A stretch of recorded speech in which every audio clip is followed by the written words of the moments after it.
കലങ്ങുന്നതെന്തിനായി നിന്നെ കരുതിടുവാൻ കർത്തനേശുവുണ്ട്.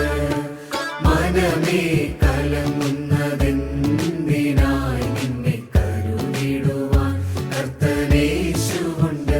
ദിനവും അവനിൽ നീ ചാരിയിടുക, നിന്നെ പുലർത്തിടുമെന്നുമെന്നും അതിശയമായി. ദിനവും അവനിൽ നീ ചാരിയിടുക, നിന്നെ പുലർത്തിടുമെന്നുമെന്നും അതിശയമായി. മനമേ കലങ്ങുന്നതെന്തിനായി നിന്നെ കരുതിടുവാൻ കർത്തനേശുവുണ്ട്. മനമേ കലങ്ങുന്നതെന്തിനായി നിന്നെ കരുതിടുവാൻ കർത്തനേശുവുണ്ട്.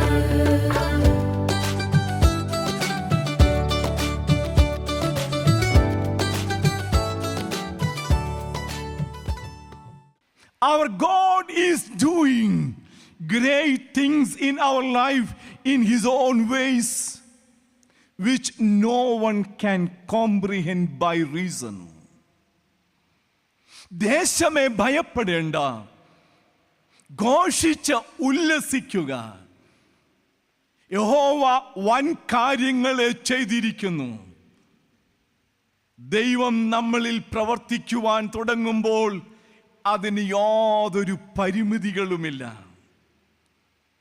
There is no limit when God began to work in our life. ഒരു പരിമിതികളും അതിനുള്ളിലില്ല.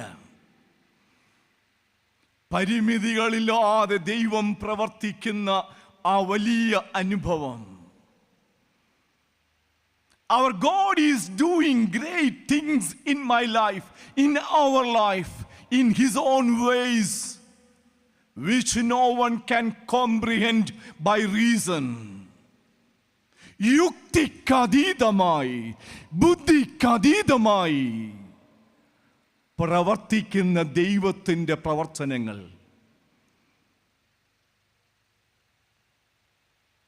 അപ്പോസ്തല പ്രവർത്തികളുടെ പുസ്തകം 12-ാം അധ്യായം നാം വായിക്കുമ്പോൾ അവിടെ കാണുവാൻ കഴിയുന്ന കാഴ്ച ദുരന്തങ്ങളുടെ അനുഭവമാണ്, വേദനാജനകമായ അനുഭവങ്ങളാണ്. ഹെരോദാവ് വിശ്വാസികളെ പീഡിപ്പിക്കുവാൻ ആരംഭിച്ചിരിക്കുന്നു. അവൻ കൈ നീട്ടിയിരിക്കുന്നു. യോഹന്നാന്റെ സഹോദരനായ യാക്കോബിനെ അവൻ വാൾ കൊണ്ട് കൊന്നു. അത് യഹൂദന്മാർക്ക് പ്രീതിതമായി തോന്നി എന്ന് ഹെരോദാവ് മനസ്സിലാക്കിയതുകൊണ്ട് പത്രോസിനെയും പിടിച്ചു തടവിലാക്കി. ഹെരോദാവിൻ്റെ കാരാഗ്രഹം. പട്ടാളക്കാർ അതിസൂക്ഷ്മമായി പ്രവർത്തിക്കുന്ന ഇടങ്ങൾ. ആരും ഒരിക്കലും രക്ഷപ്പെടാൻ കഴിയാത്തതായ ജീവിത സാഹചര്യങ്ങൾ നിലനിൽക്കുന്നു. പെസഹായുടെ ദിനങ്ങൾ കഴിഞ്ഞ് അടുത്ത ദിനത്തിൽ ജനത്തിൻ്റെ മുൻപിൽ വെച്ച് വിസ്തരിക്കുന്നതിനു വേണ്ടി പത്രോസിനെ കാരാഗ്രഹത്തിൽ അടച്ചിരിക്കുകയാണ്. ഒരു മനുഷ്യന് കാവൽ നിൽക്കുന്നത് 4 ചേവകർ വീതമുള്ള 4 കൂട്ടങ്ങളാണ്. അതായത് 16 പടയാളികൾ ഒരുമിച്ച് പത്രോസിന് കാവൽ നിൽക്കുകയാണ്. വെറും മുക്കുവനായ പത്രോസിന് കാവൽ നിൽക്കുന്നത് 16 പടയാളികൾ. അവനെ ജനത്തിന്റെ മുൻപിൽ വിസ്തരിക്കേണ്ടതിന് നിർത്തേണ്ട ആ ദിനത്തിന്റെ തലേ രാത്രിയിൽ ആ കാരാഗ്രഹത്തിൽ പത്രോസ് 2 ചങ്ങലകളാൽ ബന്ധിക്കപ്പെട്ടവനായി പട്ടാളക്കാരുടെ നടുവിൽ ഉറങ്ങുന്ന അനുഭവമാണ്. ഞാൻ പറയും, ഇതൊരു വ്യത്യസ്തമായ അനുഭവമാണ്. ചങ്ങലകളാൽ ബന്ധിതമായിരിക്കുന്ന പട്ടാളക്കാരുടെ നടുവിൽ എങ്ങനെ ഒരാൾക്കുറങ്ങാൻ കഴിയും? പ്രിയ ദൈവജനമേ, ഇവിടെയാണ് നാം മനസ്സിലാക്കേണ്ടത്. If our life is based on the cornerstone of Jesus Christ, then we will be able to face all crises in our life with a mind of tranquility. ഇതാണ് കർത്താവിൽ അധിഷ്ഠിതമായിരിക്കുന്ന ജീവിതം.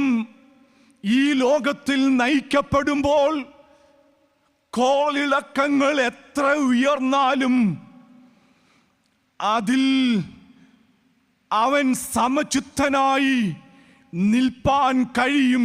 കാരണം ഈ ലോകത്തിൽ അനുഭവിക്കാവുന്ന എല്ലാ പീഡനങ്ങളുടെയും പാരമ്യങ്ങൾ അനുഭവിച്ച ക്രിസ്തുവാകുന്ന മൂലക്കല്ലിന്മേൽ എൻ്റെ ജീവിതം അടിസ്ഥാനപ്പെട്ടതാണെങ്കിൽ ഈ ലോകത്തിൽ ഒരു ശക്തിക്കും എൻ്റെ വിശ്വാസ ജീവിതത്തെ തകർക്കുവാൻ കഴിയില്ല. Hallelujah, hallelujah. ആർക്കും പത്രോസ് 2 ചങ്ങലകളാൽ ബന്ധിതനായി പട്ടാളക്കാരുടെ നടുവിൽ ഉറങ്ങുകയാണ്. കർത്താവിൻ്റെ ദൂതൻ അവന് പ്രത്യക്ഷനായി. ഒരു വലിയ വെളിച്ചം ആ മുറിയിലുണ്ടാകുകയാണ്. പത്രോസ് നല്ല ഉറക്കത്തിലാണ്. ദൂതൻ അവന്റെ വിലാപ്പുറത്ത് തട്ടി, എഴുന്നേൽക്കുക, ഉണരുക, വസ്ത്രം ധരിക്കുക, ചെരുപ്പിടുക,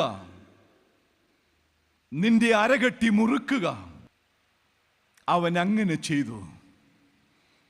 നിന്റെ വസ്ത്രം പുതച്ച് എൻ്റെ പിന്നാലെ വരിക എന്ന് പറഞ്ഞു. അവൻ പിന്നാലെ ചെന്നു.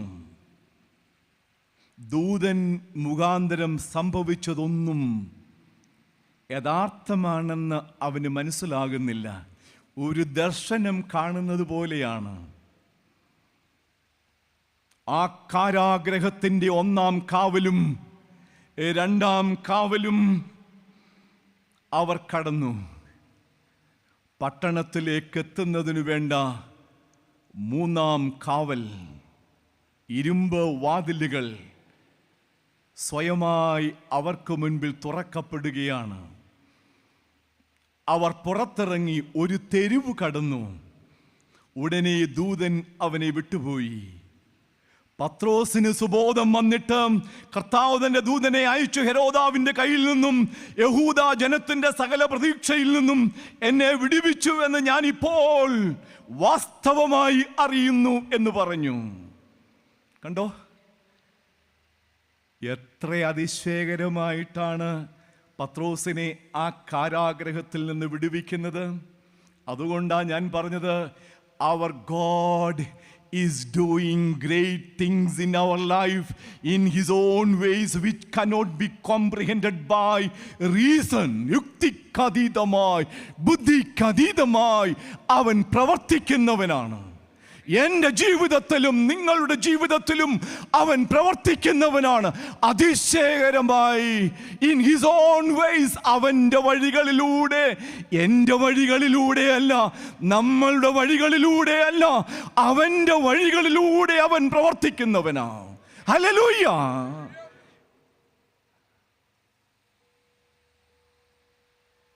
രണ്ടാമതായി പ്രവാചകൻ ആ ദൈവത്തെക്കുറിച്ച് ഇപ്രകാരമാണ് പറയുന്നത്: Our God will restore the things that you lost. Lost years, lost happiness, lost blessings. നഷ്ടവസന്തങ്ങളെ തിരികെ നൽകുന്നവനാണ്.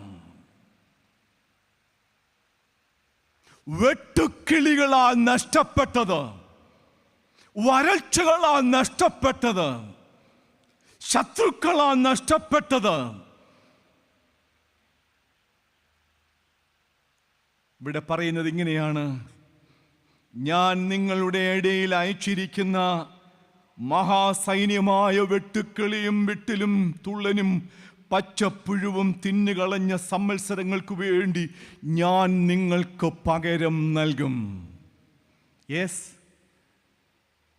our God will restore the lost happiness, the lost blessings, the lost years.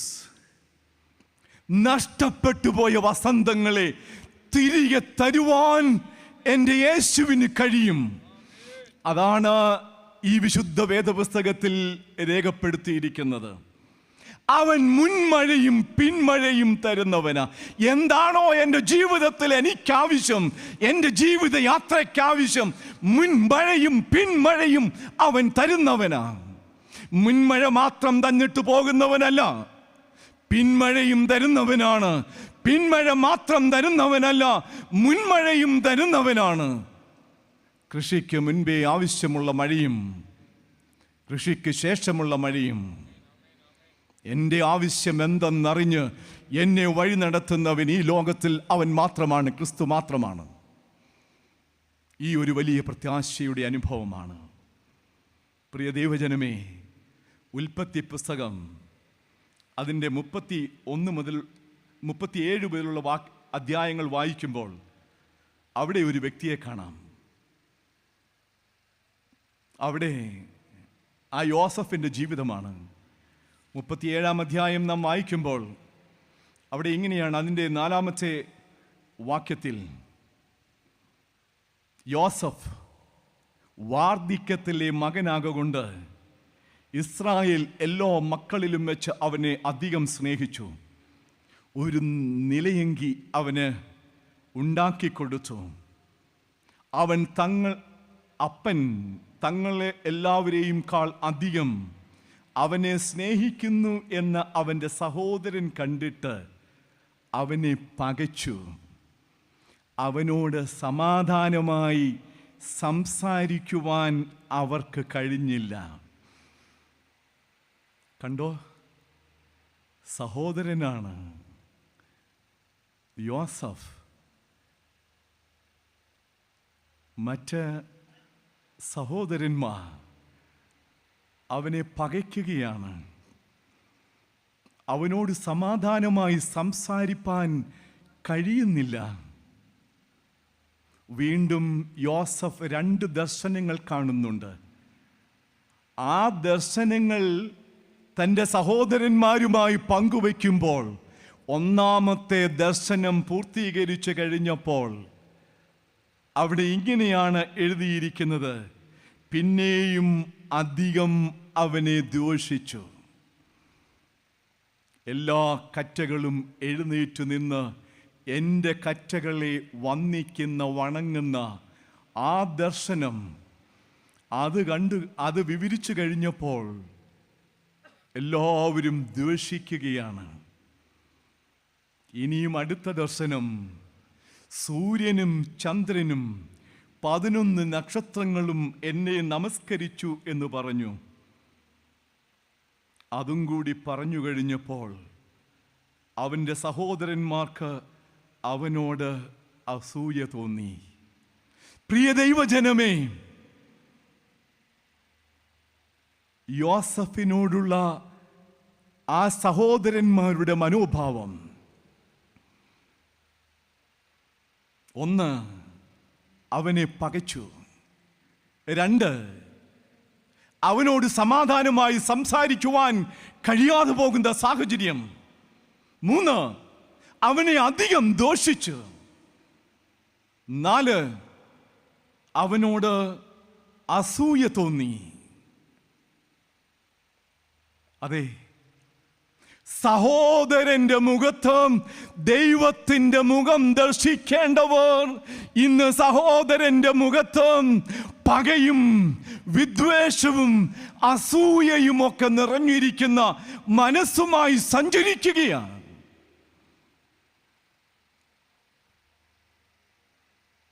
അതുകൊണ്ടാണ് മലയാറ്റൂർ രാമകൃഷ്ണൻ മലയാള സാഹിത്യത്തിൻ്റെ ഓമനപുത്രനായ മലയാറ്റൂർ രാമകൃഷ്ണൻ യന്ത്രം എന്ന നോവൽ എഴുതിയപ്പോൾ അതിൻ്റെ മധ്യഭാഗത്തേക്ക് വരുമ്പോൾ അദ്ദേഹം ആധുനിക മനുഷ്യനെ ഡിഫൈൻ ചെയ്യാൻ വേണ്ടി ശ്രമിക്കുന്നുണ്ട്. അദ്ദേഹം ഇപ്രകാരമാണ് പറയുന്നത്: ആധുനിക മനുഷ്യനെ മനുഷ്യനെന്ന് വിളിച്ചാൽ മൃഗങ്ങൾ പോലും ലജ്ജിച്ചു പോകും. എന്തുകൊണ്ടെന്നാൽ മൃഗങ്ങൾ സ്വന്തം സ്പീഷ്യസിലുള്ളതിനെ നശിപ്പിക്കില്ല.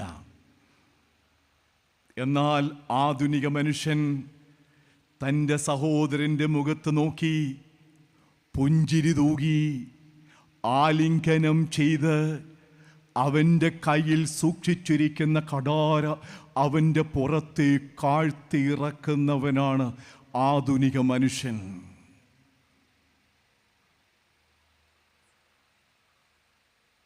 The existence of my own brother is a threat for my existence എന്ന് കരുതുന്ന ആധുനിക സഹോദരന്മാരുടെ ജീവിതക്രമങ്ങൾ മുൻപോട്ട് പോകുന്ന സാഹചര്യത്തിലാണ് ഈ COVID-19 എന്ന ആ മഹാബാധ നമ്മളെ അഭിമുഖീകരിച്ചിരിക്കുന്നത്. യോസഫ് പിന്നീട് നമുക്ക് കാണുവാൻ കഴിയുന്ന കാഴ്ച, ഇവനെ സഹോദരന്മാർ ഒരു പൊട്ടക്കിണറ്റിലേക്ക് വലിച്ചെറിയുകയാണ്. എത്രാമത്തെ വയസ്സിലാണ്? 17-ാമത്തെ വയസ്സിൽ. സഹോദരന്മാരെ പോലെ ഒരു ആട്ടിടയനായി അവനും തൻ്റെ ഔദ്യോഗിക പദവികൾ ആരംഭിച്ചു. പിതാവ് പറഞ്ഞു, മകനെ, നിന്റെ സഹോദരന്മാർ ആടുകളുമായി പോയിരിക്കുന്നു, അവരുടെ ക്ഷേമ അന്വേഷണങ്ങൾ നടത്തി വരിക. അയച്ചതാണ്. സ്നേഹ അനുഭവങ്ങൾ, സന്തോഷ അനുഭവങ്ങൾ അന്വേഷിച്ച് മടങ്ങി വരേണ്ടവൻ പൊട്ടക്കിണറ്റിലേക്ക് വലിച്ചെറിയപ്പെട്ടു. എന്തോ അവിടെയും ആ ജീവിതം അവസാനിച്ചില്ല. ആ പൊട്ടക്കിണറ്റിൽ നിന്നും അവനെ വലിച്ചെടുത്തു.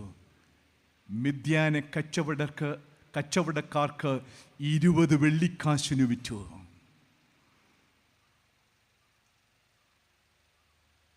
He became a commodity. അവൻ്റെ ആളത്വം ഒരു കമോഡിറ്റിയുടെ, ഒരു വസ്തുവിൻ്റെ അനുഭവമായി തീരുകയാണ്. 20 വെള്ളിക്കാശിന് വേണ്ടി വിറ്റു. പിന്നെ എത്തിയത് പൊത്തിഫോറിൻ്റെ ഭവനത്തിലാണ്. അവിടെ അവൻ ചെയ്യപ്പെടാത്ത കുറ്റങ്ങൾക്ക് വേണ്ടി അകാരണങ്ങളാൽ വളരെയധികം കുറ്റങ്ങൾ അവൻ്റെ മേൽ ആരോപിക്കപ്പെടുകയാണ്. എന്തെന്ത് കുറ്റങ്ങളാണ് അവൻ്റെ മേൽ ആരോപിക്കപ്പെടുന്നത്? ഫറവോൻ്റെ കൽത്തുറുങ്കിൽ അടയ്ക്കപ്പെടുകയാണ്. 37-ാം അധ്യായത്തിൽ സംഭവിക്കുന്നത് അങ്ങനെയാണ്. എന്നാൽ 41-ാമത്തെ അധ്യായത്തിലേക്ക് വരുമ്പോൾ അവിടെ ഒരു വ്യത്യസ്തമായ സംഭവമാണ്. എന്താ അത്? ആ സംഭവത്തിൻ്റെ അനുഭവങ്ങളെയും 41-ാമത്തെ അധ്യായത്തിൽ രേഖപ്പെടുത്തിയിരിക്കുകയാണ്. കഴിഞ്ഞ 13 സംവത്സരങ്ങളിലെ ആ കൽത്തുറുങ്കിലെ വാസത്തിൽ നിന്ന് അവനൊരു വിടുതലാണ്. 30-ാമത്തെ വയസ്സിൽ ഫറവോന്റെ മുൻപിൽ നിൽക്കുവാനുള്ള ആ വലിയ അനുവാദം അവന് ലഭിച്ചു. ആ രാജ്യത്തിൻ്റെ ഭാഗേതയം നിയന്ത്രിക്കുവാൻ അവൻ്റെ സ്വപ്ന വ്യാഖ്യാനത്തിലൂടെ സാധ്യമാകുകയാണ്. ദൈവാത്മാവുള്ള ഈ മനുഷ്യനെ പോലെ ഒരുത്തനെ കണ്ടുകിട്ടുമോ എന്ന് ഫറവോ ചോദിക്കുകയാണ്. അവിടെ ഈ രാജാവ് ഫറവോൻ പറയുന്നത് ഇപ്രകാരമാണ്: നീ എൻ്റെ ഗ്രഹത്തിന് മേലധികാരിയാകും, നിന്റെ വാക്കെൻ്റെ ജനമെല്ലാം അനുസരിച്ച് നടക്കും, സിംഹാസനം കൊണ്ട് മാത്രം ഞാൻ നിന്നേക്കാൾ വലിയവനായിരിക്കുമെന്ന് പറഞ്ഞു. ഇതാ മിസ്രയീം ദേശത്തിനൊക്കെയും ഞാൻ നിന്നെ മേലധികാരിയാക്കിയിരിക്കുന്നുവെന്ന് ഫറവോൻ യോസഫിനോട് പറഞ്ഞു. ഫറവോൻ തൻ്റെ കയ്യിൽ നിന്ന് മുദ്രമോതിരമൂരി യോസഫിന്റെ കൈക്കിട്ടു. വേറൊരു മുദ്രമോതിരം ഉണ്ടാക്കുകയല്ലായിരുന്നു ഫറവോൻ. പിന്നെയോ അവൻ്റെ മോതിരം, അവൻ്റെ മുദ്രമോതിരം അവൻ്റെ വിരലിൽ നിന്നൂരി യോസഫിന്റെ വിരലിലേക്ക് അണിയിക്കുകയാ. It is something amazing. ഇതൊരിക്കലും യോസഫ് കണ്ടിരുന്നില്ല. യോസഫ് ഒരിക്കലും വിചാരിച്ചിരുന്നില്ല ഇങ്ങനെ ഒന്ന് സംഭവിക്കുമെന്ന്. അതുകൊണ്ടാണ് ഞാൻ പറഞ്ഞത്, God will restore the things that we lost. The lost years, the lost happiness, the lost blessings.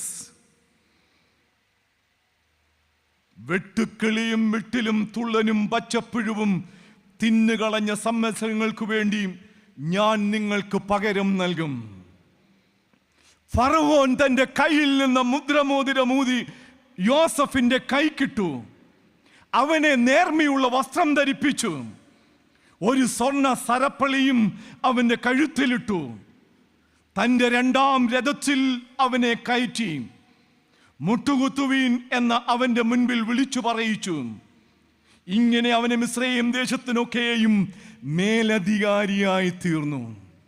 30-ാമത്തെ വയസ്സിൽ, 17-ാമത്തെ വയസ്സിൽ ജീവിതം അവസാനിക്കേണ്ടതാ. ആ പൊട്ടക്കിണറ്റിൽ വലിച്ചെറിയപ്പെട്ട് അവിടെ അവസാനിക്കേണ്ട ജീവിതം, മിദ്യാനെ കച്ചവടക്കാരുടെ കയ്യിൽ അവസാനിക്കേണ്ട ജീവിതം, ഒരടിമയെ പോലെ പൊത്തിഫോറിന്റെ ഭവനത്തിൽ അവസാനിക്കേണ്ട ജീവിതം, ആരോപണങ്ങളുടെ പെരുമഴക്കാലം യോസഫിന്റെ ജീവിതത്തിന്റെ മുൻപിൽ തകർന്നു പോകേണ്ട നിമിഷങ്ങളാണ്. പക്ഷേ പറയുകയാണ്, ദൈവാത്മാവുള്ള ഈ മനുഷ്യനെ പോലെ ഒരുത്തനെ കണ്ടുകിട്ടുമോ? പ്രിയ ദൈവജനമേ, നാം ആയിരിക്കുന്ന ഈ ജീവിത സാഹചര്യത്തിന്റെ മുൻപിൽ ദൈവാത്മാവുള്ളവരായി തീരണം. അതാണ് ഈ സന്ധിയിൽ, ഈ കൺവെൻഷനിൽ നിന്നും ആഗ്രഹിക്കുന്നത്. നാം ഓരോരുത്തരും ദൈവാത്മാവുള്ളവരായി തീരണം. ഹല്ലേലൂയ.